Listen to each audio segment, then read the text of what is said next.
The dress hung on the back of my bedroom door. I'd chosen it weeks earlier. Nothing extravagant, simple navy fabric, clean lines.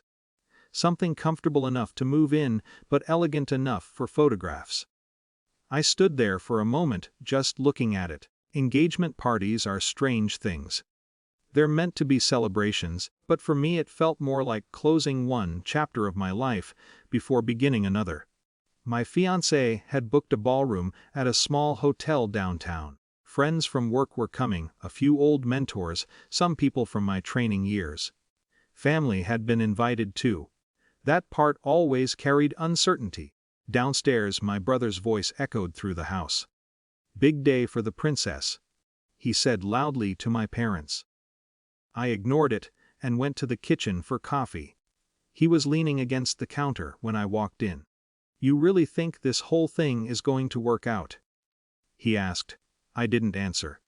My parents were sitting at the table. My mother barely glanced up from her phone.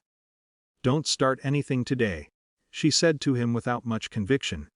He smirked. "I'm just being realistic." I finished my coffee and went back upstairs. The house felt heavy, like it always had. For years I had learned how to move quietly through it. Focus on school, leave early, stay late.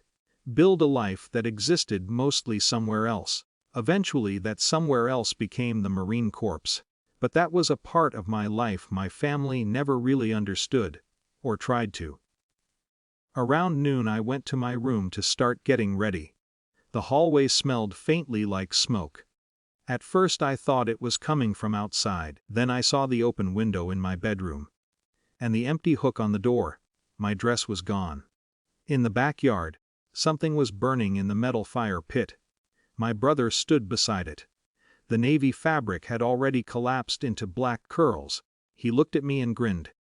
"I figured I'd help," he said. I stared at the fire. "You burned it?" He shrugged. "Relax, it's just a dress." The flames snapped softly. Then he leaned closer and added, quietly but clearly, "I want you to be a failure on your engagement day."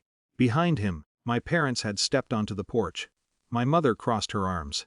"Well," she said, "maybe this is a sign." "A sign?" I asked. "That you shouldn't rush into things," she replied. "You've always been impulsive." My father shook his head slowly. "You deserve to be ruined a little," he said. "Might humble you." For a moment, the fire was the only sound. I thought about arguing, explaining, defending. Instead I turned around and went back inside. No one followed. The drive to the hotel took 20 minutes. Traffic was light. The city looked ordinary, people crossing streets, cafes open, the kind of quiet weekday movement that makes personal drama feel strangely small. When I parked, I sat in the car for a moment. Then I opened the garment bag in the back seat. Inside was the other outfit I had brought, just in case. I stepped into the hotel restroom and changed. The uniform always felt different when you first put it on. The fabric heavier than regular clothes, the structure of it forcing your shoulders straight. When I pinned the insignia in place, I paused for a second. 2 stars. It had taken years to get here. Years of deployments, training cycles, decisions most people never saw. But standing there in the mirror, I didn't feel proud, just steady. The ballroom had already begun filling when I walked in. A few officers from the base spotted me immediately. "Mom," one of them said with a quick smile.